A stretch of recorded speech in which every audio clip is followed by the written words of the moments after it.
कोई मौसम हो सुख दुख में गुजारा कौन करता है, कोई मौसम हो सुख दुख में गुजारा कौन करता है, परिंदों की तरह सब कुछ गवारा कौन करता है, घरों की राख फिर देखेंगे पहले देखना यह है, घरों को फूंक देने का इशारा कौन करता है।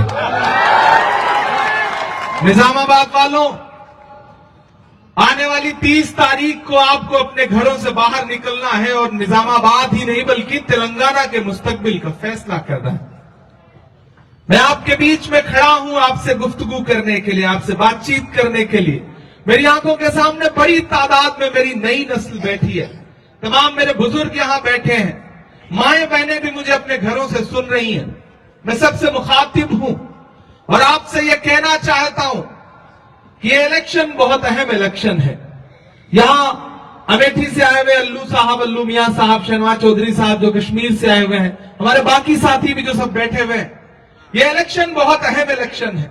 अगर आपको यह लगता है कि हम इतनी दूर से, कोई कश्मीर से, कोई उत्तर प्रदेश से, कोई महाराष्ट्र से आपके बीच में यह कहने आया है कि 30 तारीख को आपको अपने घरों से निकल करके सिर्फ एक एमएलए चुन लेना है, तो नहीं, ऐसा नहीं है।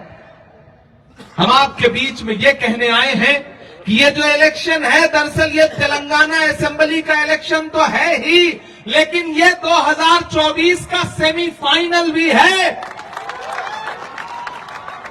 हम आपसे ये कहने आए हैं निजामाबाद वालों कि आपके शहर का नाम बड़ा खूबसूरत है। आपके शहर का नाम जब पुकारिए तो अंदर से एक अच्छा एहसास आता है। हम इस शहर में खड़े होकर के आपसे ये कह रहे हैं कि इस शहर से जो सदाएं उठती हैं वो पूरे हिंदुस्तान में एक संदेशा देती हैं। ताहिर बिन हमदान साहब यहां बैठे हुए हैं, बाकी भी जो हमारे साथी बैठे हुए हैं, यहां से जो संदेशा जाता है उसका असर न सिर्फ तेलंगाना पे पड़ता है बल्कि पूरे हिंदुस्तान पे पड़ता है। और मैं यहां खड़ा होकर पूरी जिम्मेदारी से कह रहा हूं निजामाबाद वालों कि पूरे सूबे में कांग्रेस की सुनामी चल रही है। चाहे वो खम्मम हो, चाहे वो कामारेड्डी हो, चाहे विकाराबाद हो, तांडूर हो, करीमनगर हो, मैं पूरे सूबे में लगातार कैंपेन कर रहा हूं। आज निजामाबाद पहुंचा हूं, मैं पूरे सूबे में यह महसूस कर रहा हूं कि केसीआर की सभाओं में लाए हुए लोग हैं, कांग्रेस की सभाओं में आए हुए लोग हैं, खुद से लोग आ रहे हैं, एक सैलाब आ रहा है पूरे सूबे में। शायद उसे एहसास हो गया है कि हमने 10 साल जिन केसीआर साहब को झोली भर भर के वोट दिया, हमने ये सोचा कि वो हमारे हमदर्द होंगे, लेकिन हमने ये देखा कि जब भी भारतीय जनता पार्टी को जरूरत पड़ी, जब भी नरेंद्र मोदी जी को जरूरत पड़ी, तब केसीआर साहब उनकी गोद में बैठे हुए मिले। ये बात मैं सिर्फ इल्जाम लगाने के लिए नहीं कह रहा हूं। नरेंद्र मोदी जी जब तेलंगाना आए अभी 2 हफ्ते पहले, तो उन्होंने क्या बयान दिया कि केसीआर तो अपने बेटे को चीफ मिनिस्टर बनवाने के लिए मेरे पास आए हुए थे। केसीआर साहब ने खामोशी से इस इल्जाम को कबूल भी कर लिया कि हां सही कह रहे हैं वो, मैं गया था मिलने के लिए, हमारी पर्सनल मुलाकात थी, लेकिन मोदी जी को पर्सनल बातें आवाम के बीच में नहीं बतानी चाहिए। मैं तो इस बात के लिए शुक्रिया करूंगा उनका कि कम से कम आकर के उन्होंने पर्सनल बातें बता दी, जिससे कि आवाम की आंखों से थोड़ा थोड़ा चश्मा उतरना शुरू हुआ है। यहां हमारा साथी ख्वाजा बिलाल बैठा हुआ है। मैं तो पूरे निजामाबाद से यह कहना चाहता हूं कि आपने 10 साल में 2 बार टीआरएस की सरकार बनाई जो बदल करके बीआरएस हो गई। नाम बदलने का शौक सिर्फ भाजपाइयों को नहीं है, केसीआर को भी है।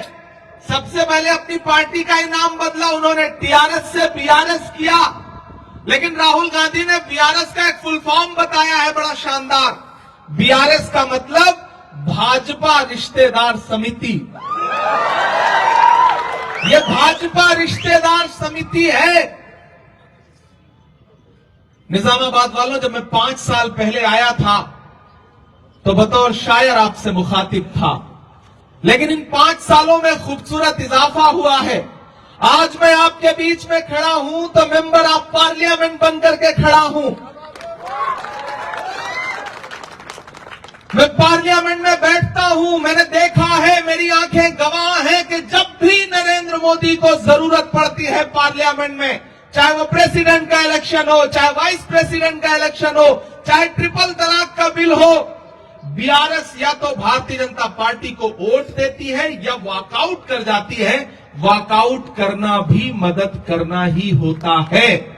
मैं अपनी आंखों से देख रहा हूं, इसलिए मैं आपके बीच में यह कहने आया हूं कि ये जो केसीआर हैं, ये मोदी जी के यार हैं।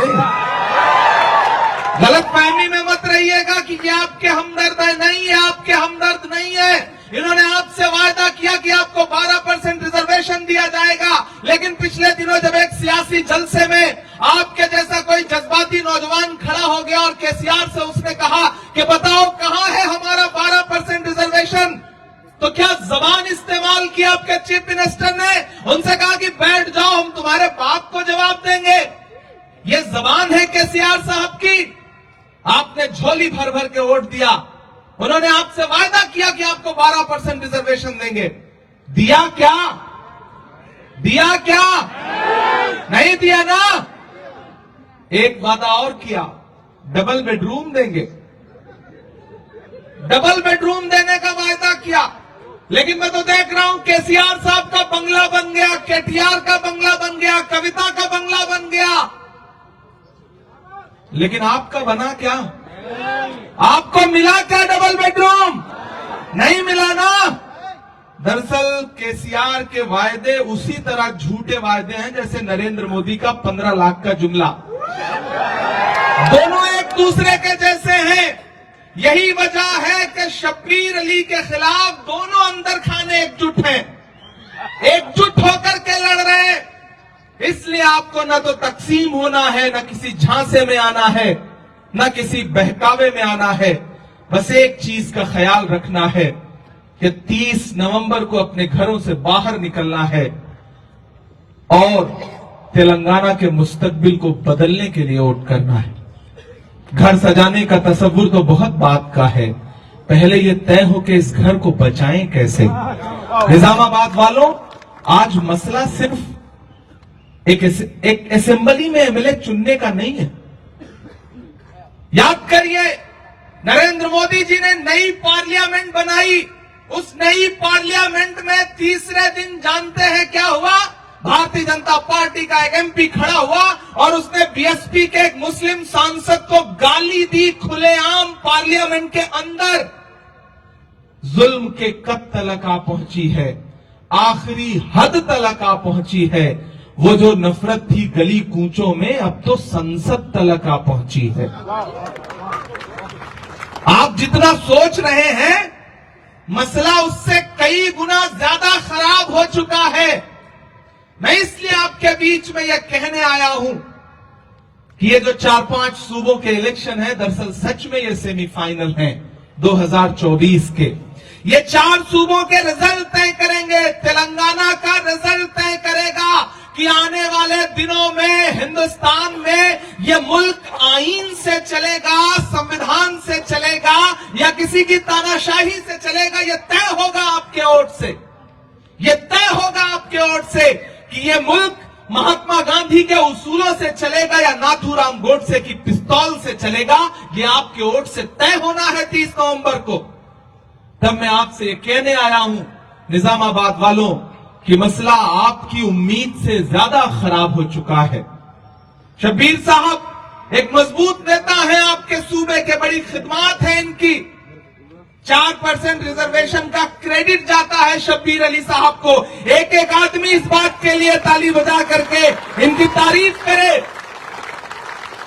कि इन्होंने अपनी सियासी जिंदगी में एक ऐसा मील का पत्थर रखा है कि वो मील का पत्थर केसीआर साहब की हुकूमत लेके जाएगा, ये मेरा यकीन है। निजामाबाद वालों, शब्बीर साहब कामारेड्डी से चुनाव लड़ा करते थे। केसीआर को दूसरी कोई सीट नहीं मिली पूरे सूबे में। नहीं देखा गया उनसे शब्बीर जैसे कद्दावर नेता का असेंबली में रहना। तो कहां गए? कामारेड्डी चले गए, लेकिन मुद्दई लाख बुरा चाहे तो क्या होता है, वही होता है जो मंजूर खुदा होता है।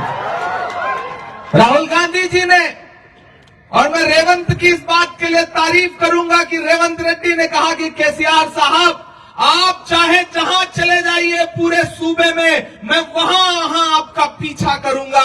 आप कामारेड्डी आ रहे हो, मैं आ रहा हूं कामारेड्डी, कामारेड्डी से हरा करके आपको वापस भेजेंगे।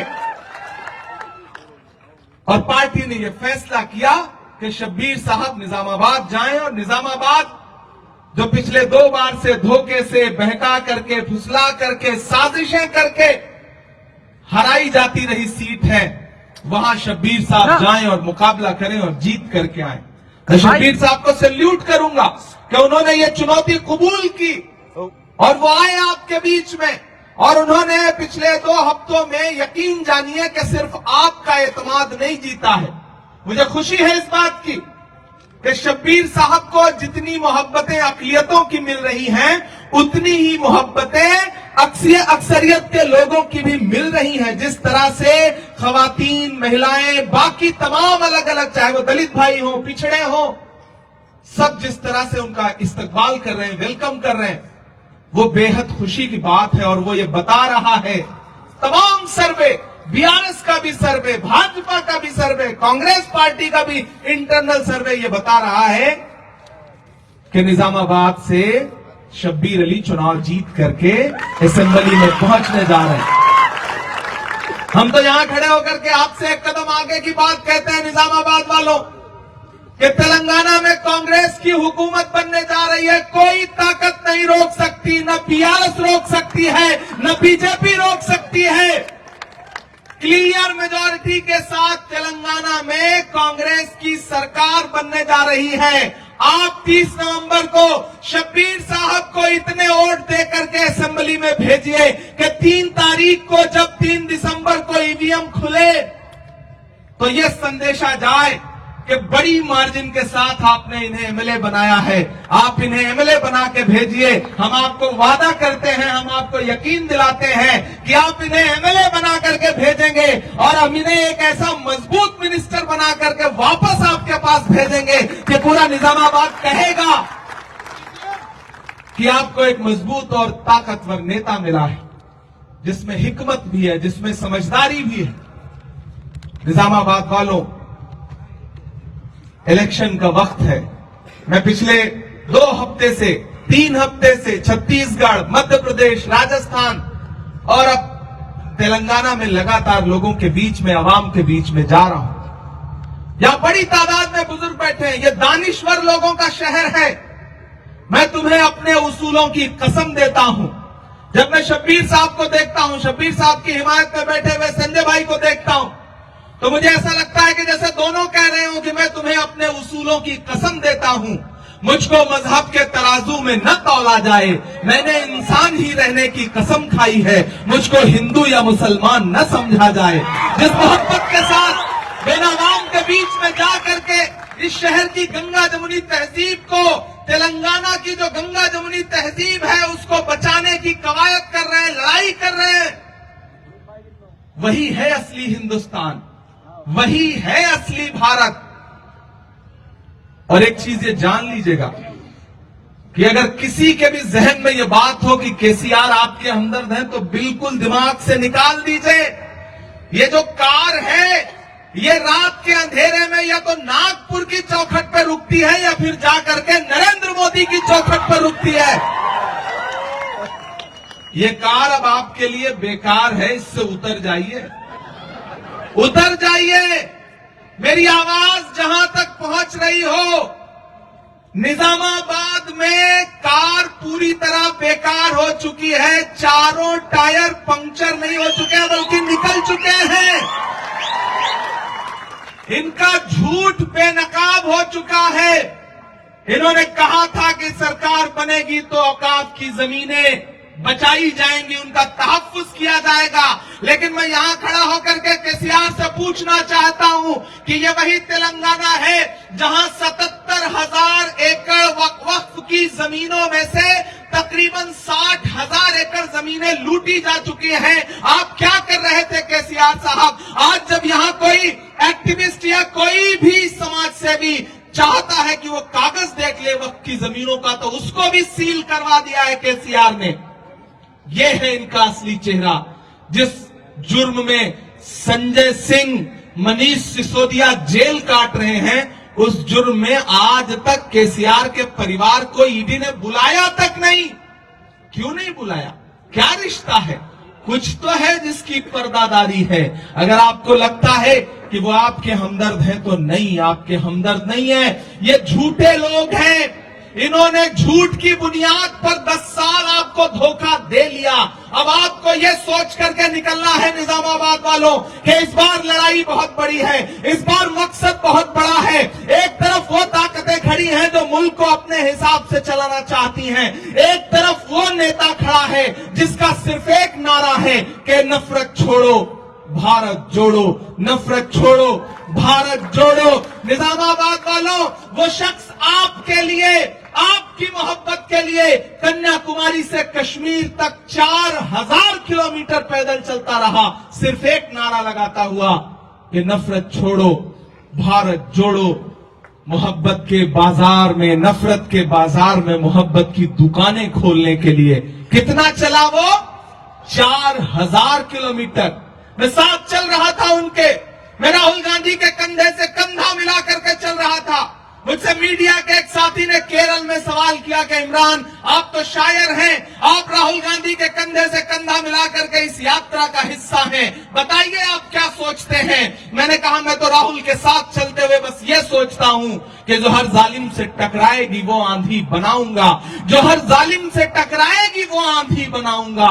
नए अंग्रेज आए हैं, नया गांधी बनाऊंगा। लड़ाई बहुत बड़ी है निजामाबाद वालों, बहुत बड़ी लड़ाई है। इधर जो इस तरफ भी खामोश बैठे हुए हमारे बुजुर्ग हैं, दानिश्वर लोग हैं, मैं उनको भी मुखातिब करके ये कह रहा हूं कि 2024 के बाद इस मुल्क में इलेक्शन होगा या नहीं होगा, ये भी तय नहीं है, क्योंकि हाकिम के इरादे अच्छे नहीं हैं। तेलंगाना तय करेगा कि हाकिम के इरादे कैसे रहने हैं। इसलिए भी मैं आपसे गुजारिश कर रहा हूं कि किसी के झांसे में मत आइए। बस एक चीज ध्यान में रखिए कि एक शख्स है इस मुल्क में जिसका नाम राहुल गांधी है, वो अपने पैर के छालों की परवाह किए बगैर मुसलसल लड़ रहा है, चल रहा है, एक पैगाम लेकर के कि नफरत कम करनी है। नफरत कम होगी तो फायदा किसका होगा? कभी सोचा है? नफरत के सबसे ज्यादा शिकार कौन है? हम हैं, आप हैं, आप हैं। सड़कों पर लिंच करके मारे जा रहे लोग कौन हैं? हम हैं, आप हैं। तो जब ये नफरत कम होगी, जब नफरत के बाजार में मोहब्बत की दुकान खुलेगी, तो उससे सबसे ज्यादा फैज़याब कौन होगा? कभी सोचा है? मैं चाहता हूं कि अपना मकसद बड़ा करिए। आप अपना मकसद बड़ा करेंगे तो यकीन जाने कि सबसे बड़ा फायदा भी आपको होने जा रहा है। अभी माइनॉरिटी डिक्लेरेशन का प्रोग्राम हुआ, शब्बीर साहब उसकी नुमाइंदगी कर रहे थे, रेवंत रेड्डी साहब भी मौजूद थे, सलमान खुर्शीद मौजूद थे, मैं भी मौजूद था। कांग्रेस ने क्या ऐलान किया कि हम 4000 करोड़ रुपए का बजट रख रहे हैं अक़लियतों के लिए। 4000 करोड़ रुपए का बजट। माइनॉरिटी फाइनेंस कॉर्पोरेशन बना करके जो छोटे छोटे दुकानदार हैं, जिन्हें 2 लाख, 3 लाख, 4 लाख रुपए चाहिए अपना रोजगार शुरू करने के लिए, हम उन्हें 5 लाख रुपए तक का रोजगार लोन जो है वो बिना बहुत थोड़े इंटरेस्ट पे मुहैया कराएंगे। 1200 रुपए का गैस सिलेंडर खरीदा है आपने ना? खरीदा है ना? कांग्रेस क्या कह रही है कि हमारी सरकार बनने दीजिए, हम 500 रुपए का देंगे। नरेंद्र मोदी जी भी उसके बाद कहने लगे कि हम 450 का देंगे। ये वाले झूठे जो हैं ये भी कहने लगे कि हम 400 का देंगे। तो अब तक क्यों नहीं दिया? नरेंद्र मोदी जी से मैं तो कहना चाहता हूं कि गुजरात में, उत्तर प्रदेश में, आसाम में आपकी सरकार है ना, ये जो 450 की गारंटी दे रहे हो, पूरे देश में लागू कर दो। अगर दम है तो 450 रुपए का गैस सिलेंडर, तब तो हम समझे कि आप आवाम को लूटने वाले नहीं हो बल्कि आवाम के हिमायती हो। ये इनके चुनावी वादे हैं, इनके झांसे में मत आइएगा। ये केसीआर हो, ये चौकीदार हो, दोनों एक जैसे हैं, दोनों झूठे हैं। मैं पूरी जिम्मेदारी से यहां खड़ा होकर कह रहा हूं कि नरेंद्र मोदी को झूठ के मामले में इस मुल्क में कोई टक्कर दे सकता है तो सिर्फ केसीआर दे सकते हैं और कोई नहीं दे सकता। दोनों अदाकार हैं, बड़े अदाकारों से आपकी लड़ाई है, लेकिन मैं जानता हूं कि उधर दो अदाकार हैं तो इधर हमारे शब्बीर भाई हैं। लड़ेंगे इनसे और जीत के दिखाएंगे, इंशाअल्लाह जीत के जरूर दिखाएंगे।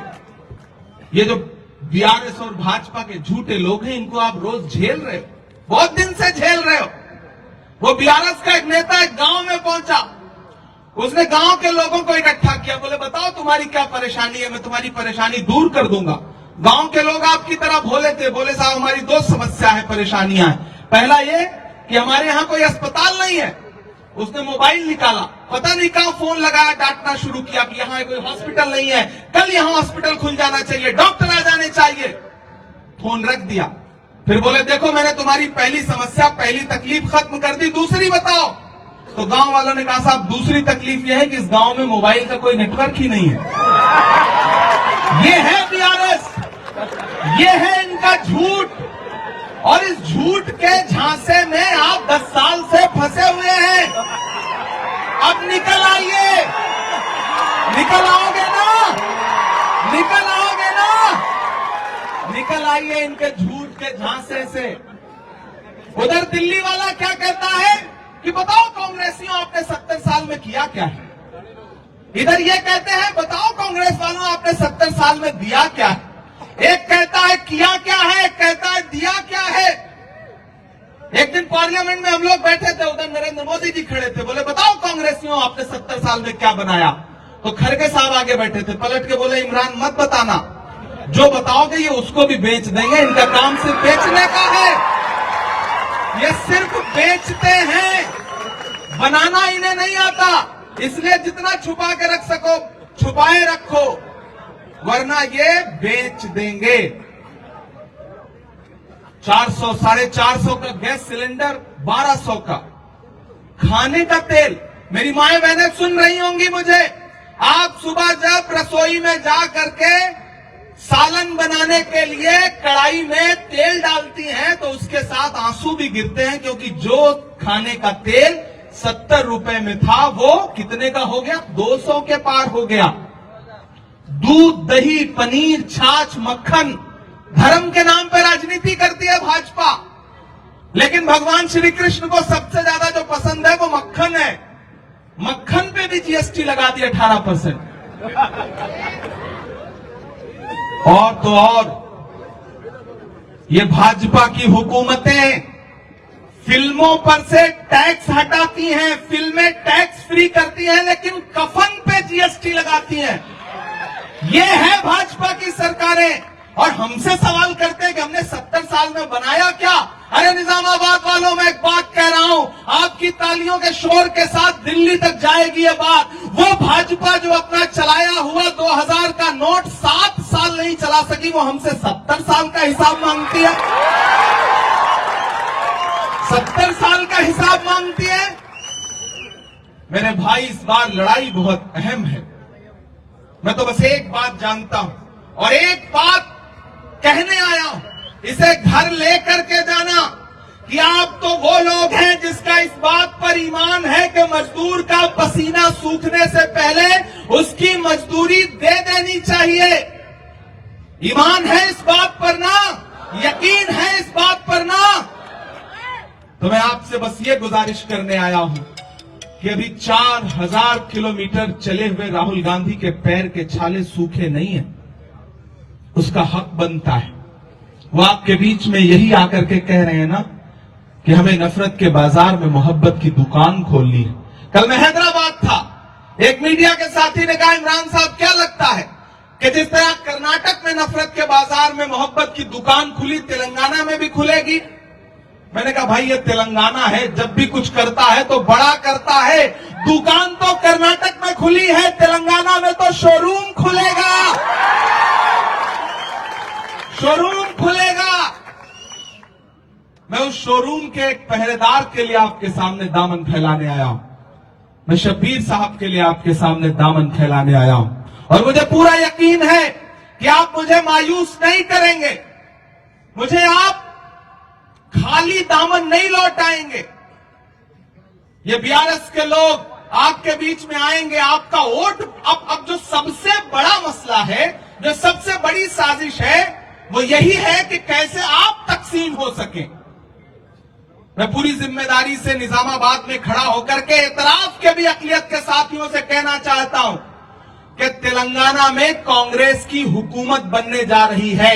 एकजुट होकर के कांग्रेस के साथ खड़े हो जाइए, ये संदेशा दीजिए कि हुकूमत आपने बनाई है, आपकी दबाई गई उंगलियों की बटन से हुकूमत बनी है। अगर आपने ये एहसास दिला दिया तो यकीन जानिए कि शब्बीर साहब को भी ताकत मिलेगी आपके लिए लड़ने के लिए, इमरान प्रतापगढ़ी को भी ताकत मिलेगी, ताकि मैं कल आपके मसलों पे लड़ते हुए अपनी पार्टी से भी कहूंगा कि मैंने निजामाबाद में खड़े होकर के लोगों के सामने अपनी झोली फैलाई थी और लोगों ने उस झोली में अपने वोट डाले थे, तो उनका हक बनता है ताकि मैं ये बात कह सकूं।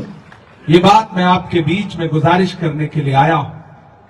निजामाबाद वालों, वक्त बहुत थोड़ा है, थोड़ी थोड़ी शायरी भी सुनाऊंगा, नहीं आप कहेंगे कि भाषण बहुत सुना दिया इसने, वो भी करूंगा। अभी तो मैं थोड़ा खुद भी गर्म हो रहा था और आपको भी गर्म कर रहा था कि थोड़ा आप भी जो है ना उस मूड में आ जाएं कि शायरी वायरी सुनने का माहौल बन चुका है। बाहर जो भी साथी हैं जिन्होंने अब तक कांग्रेस को समर्थन नहीं दिया, उनसे भी गुजारिश है अंदर आ जाइए। आज से हम मान लेंगे कि आप हमारे साथ आ गए, आप शब्बीर भाई के साथ आ गए। अब भटकने का, बहकने का, बंटने का वक्त नहीं है। पहले तालीम से तुम मोड़ दिए जाओगे या किसी जुर्म से फिर जोड़ दिए जाओगे। हाथ से हाथ की जंजीर बनाकर निकलो, वरना धागे की तरह तोड़ दिए जाओगे। निजामाबाद वालों, ये वक्त बहुत मुश्किल है। इस मुश्किल वक्त में आपसे ये गुजारिश कर रहा हूं, इधर भाई साहब जो कुर्सी लेकर के आगे आ रहे हैं, उनसे गुजारिश है कि कुर्सी सही जगह रख दें। अब इस पे या तो आप बैठेंगे या केसीआर साहब बैठेंगे। असेंबली वाली कुर्सी तो अब उन्हें मिलने वाली नहीं, ये तो तय है, नहीं मिलने वाली है। और इस बीच कितना बहक गए हैं बीआरएस के नेता। वो एक बड़े भोले भंडारी हैं, उन्होंने जानते हैं क्या कहा कि हजरत उमर फारूक रज़ियल्लाहु अन्हु के बाद अगर कोई इंसाफ पसंद नेता हुआ तो केसीआर हुए। क्या मगरूरियत है, क्या गुरूर है। कहां हजरत उमर फारूक रज़ियल्लाहु अन्हु और कहां ये और इंसाफ परस्त। जिस आदमी ने तेलंगाना की आवाम से मुसलसल झूठ बोले उसे इंसाफ परस्त बताया जा रहा है। जो आदमी रात के अंधेरे में जाके नरेंद्र मोदी की गोद में बैठ जाता है उसे इंसाफ पसंद बताया जा रहा है।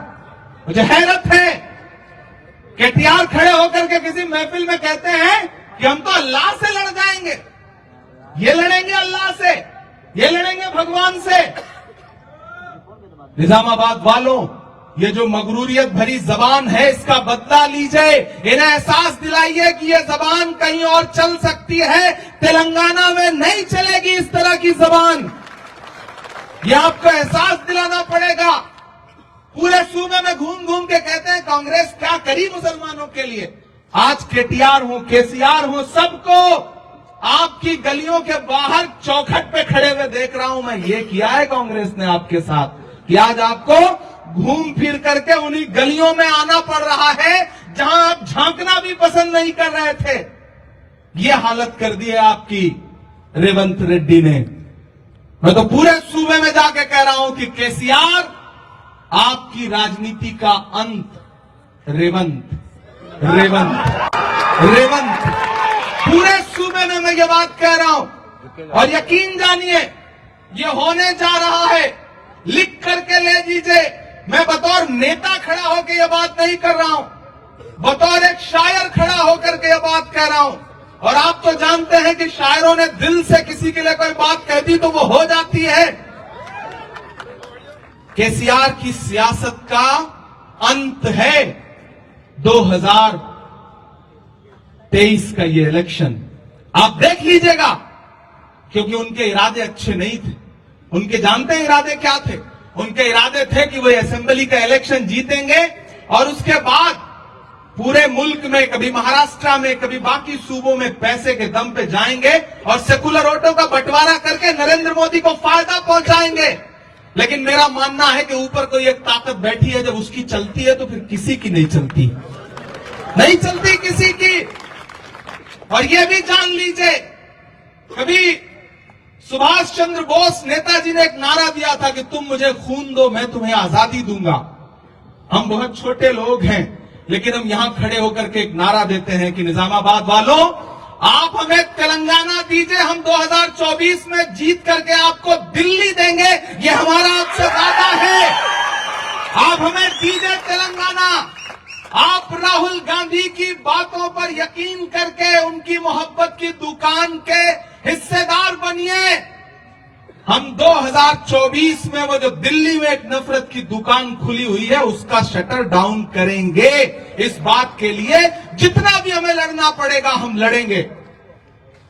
हम आतिशे सोजा में भी हक बात कहेंगे, कुंदन की तरह दहर में ताबिंदा रहेंगे। तारीख बताती है कि हर दौरे सितम में हम जिंदा थे, हम जिंदा हैं, हम जिंदा रहेंगे। जिन्होंने मंसूबे बना रखे हैं कि वो यहां घेर करके शब्बीर भाई को हरा देंगे, उन्हें पता ही नहीं शब्बीर भाई क्या चीज है, नहीं पता है उन्हें। कांग्रेस समझती है, कांग्रेस जानती है शब्बीर भाई की अहमियत, इसीलिए अपने सबसे मजबूत ताकतवर खिलाड़ी को हमने इस पिच पे बैटिंग करने के लिए भेजा है। ये आपको बुजुर्ग लगते होंगे, लेकिन ये अभी हमसे भी जवान है। आप बल्ला एक बार इनके हाथ में पकड़ाइए, आपको लग रहा है कि टेस्ट के प्लेयर हैं तो गलतफहमी है। ये 2020 नहीं बल्कि 10 ओवर का मैच खेलने वाले आदमी हैं। कोई ताकत इन्हें हरा नहीं पाएगी, कितनी भी घेराबंदी कर ले, हमें पता है। इसलिए मैं आपके बीच में आया हूं। एक आध नज्म नहीं सुनाऊंगा तो फिर अच्छा नहीं रहेगा। वक्त करीब आ रहा है, अभी 10 बजते ही माइक बंद हो जाएगा। एक चीज आपको बता दूं, हवा का रुख बदल रहा है। मैं डाइस पे बैठे हुए लोगों को अपना एक एक्सपीरियंस, अपना एक तजुर्बा बता रहा हूं। हवा का रुख बदल रहा है। हवा के बदलते हुए रुख को किसी भी सूबे में सबसे पहले कौन पहचानता है जानते हैं आप? पुलिस के लोग, ऑफिसर्स, ब्यूरोक्रेट्स। अभी 4 दिन पहले मैं बेगमपेट एयरपोर्ट पर उतरा, सभा करके लौट रहा था खम्मम से। शाम 5 बजे मेरा हेलीकॉप्टर लैंड किया। उधर से रेवंत भाई भी कहीं से सभा करके लौटे थे, उनका भी हेलीकॉप्टर लैंड किया। उधर से अमित शाह जी आए हुए थे थोड़ी देर पहले, तो हम और रेवंत भाई साथ निकल रहे थे। आप यकीन करें निजामाबाद वालों कि एयरपोर्ट पे मौजूद हर अधिकारी के सल्यूट मारने का जो तरीका था ना, वो बता रहा था कि तेलंगाना बदल चुका है, बदल चुका है तेलंगाना। ये बात उनके इंटरनल सर्वे में उन्हें पता चल चुकी है कि तेलंगाना में कांग्रेस की सरकार बनने जा रही है, इसलिए उनका नजरिया बदल गया है। बस आप अपना नजरिया बदल लें। और सिर्फ निजामाबाद नहीं, मैं आपको पुकारता हूं मेरी नई नस्लों, आप फेसबुक, ट्विटर, इंस्टाग्राम, व्हाट्सएप, आपकी बड़ी रीच है, आप सब बड़ा दखल रखते हैं, हर चीज पे टिप्पणी करते हैं, हर चीज पे कमेंट करते हैं। पूरे तेलंगाना में फोन घुमाइए, जहां जहां आपके जानने वाले, चाहने वाले, रिश्तेदार, भाई, दोस्त बैठे हैं, उन्हें समझाइए, उन्हें बताइए कि कोई कंफ्यूजन न रखें। तेलंगाना में कांग्रेस की सरकार बनने जा रही है और हमारी जो गारंटीज हैं वो गारंटीज नरेंद्र मोदी की गारंटी नहीं है, केसीआर की गारंटी नहीं है, वो राहुल गांधी की गारंटी है, मल्लिकार्जुन खड़गे की गारंटी है, प्रियंका गांधी की गारंटी है, इमरान प्रतापगढ़ी की गारंटी है, रेवंत रेड्डी की गारंटी है। हम उन्हें पूरा करेंगे।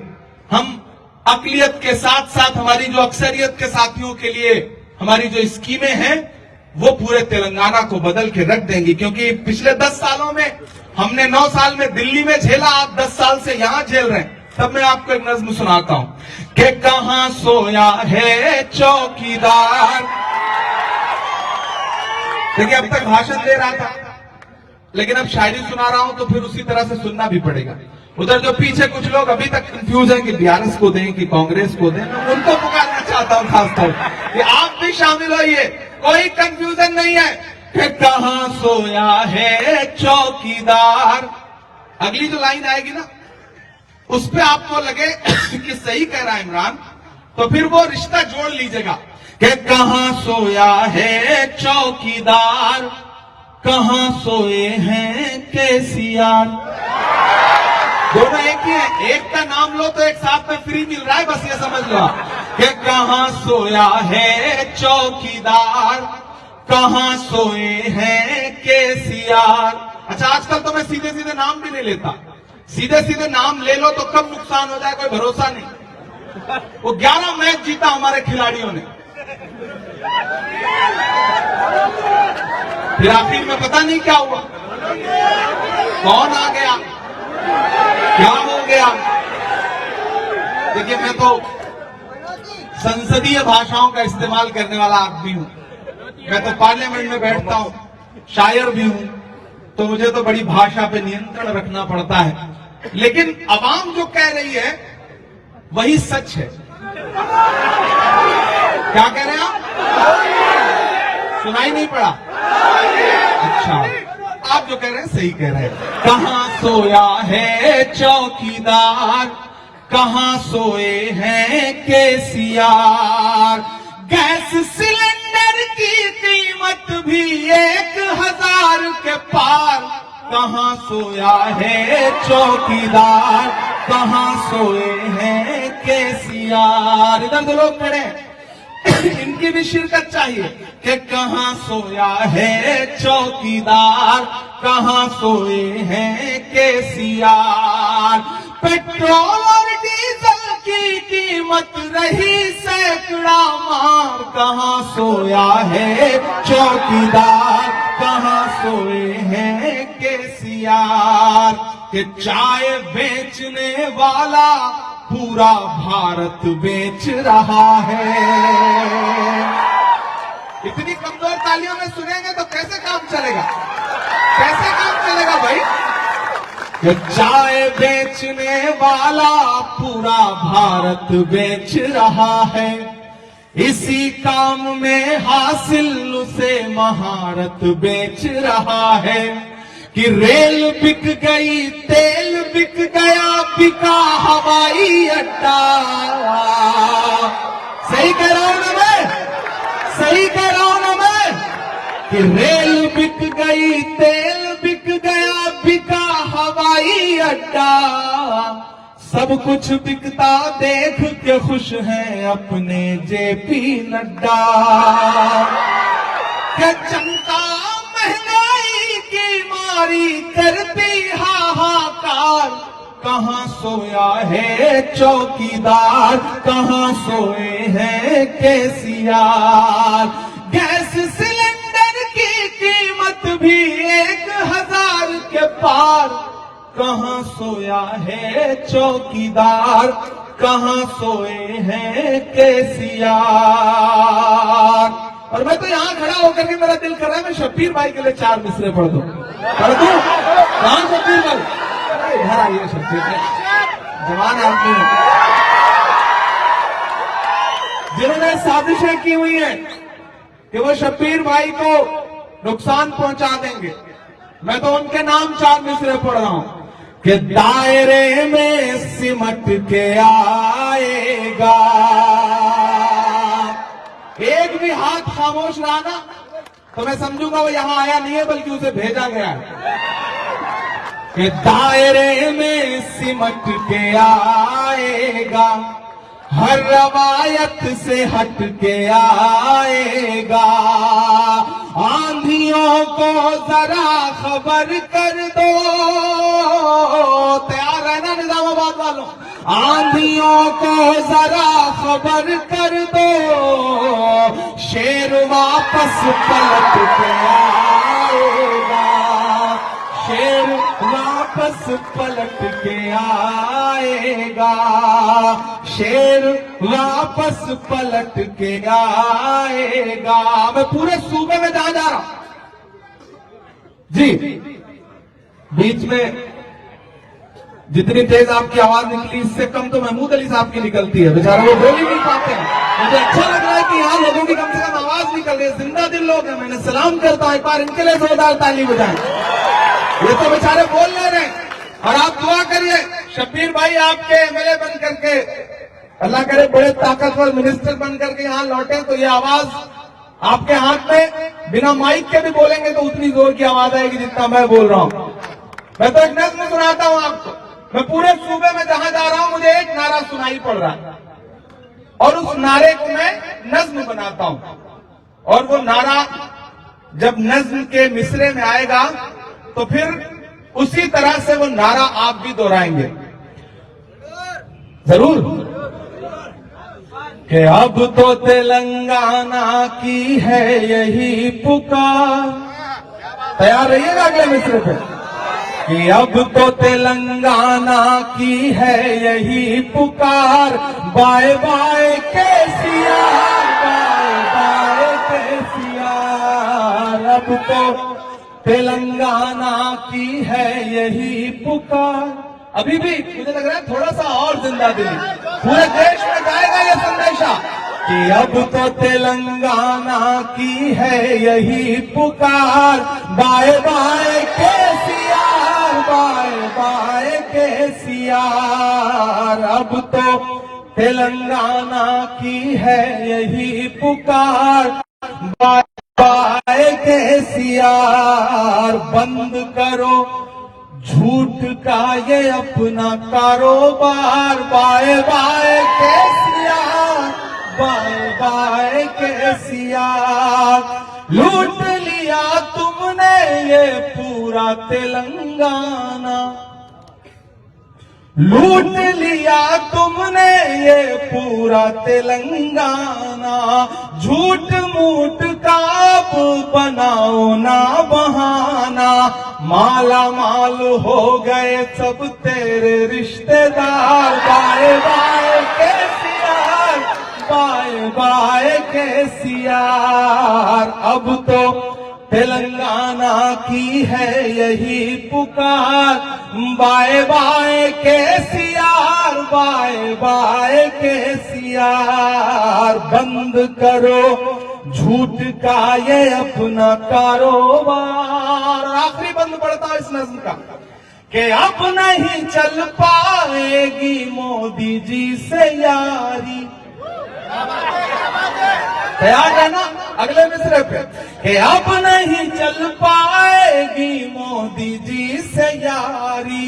तुम नहीं निभा पाए अपनी जिम्मेदारी, तुम नहीं निभा पाए अपनी जिम्मेदारी। आपकी ये कार अब तो हो गई बेकार, bye bye KCR, bye bye KCR.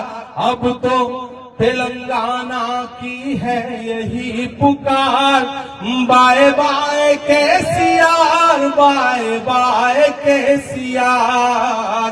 चीख कर ये कह रहा हूं मैं तो बार बार, bye bye KCR, bye bye KCR. लगाइए मेरे साथ नारा, बाय बाय केसीआर। एक एक हाथ उठना चाहिए और एक एक आवाज निकलनी चाहिए, bye bye, bye bye, bye bye.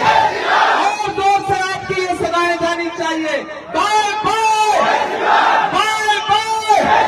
पूरा निजामाबाद मेरे साथ नारा लगाएगा, bye bye, bye bye, bye bye, bye bye. Nizamabad वालों 30 नवंबर को अपने घरों से निकलिए, शब्बीर भाई को वोट दीजिए, इन्हें इलेक्शन जिताइए। इनको दिया गया एक एक वोट मेरे ऊपर आपका एहसान होगा। बहुत शुक्रिया, बहुत मोहब्बतें। इंशाअल्लाह इनके जीतने के बाद फिर आपके बीच में आऊंगा। Bye bye KCR.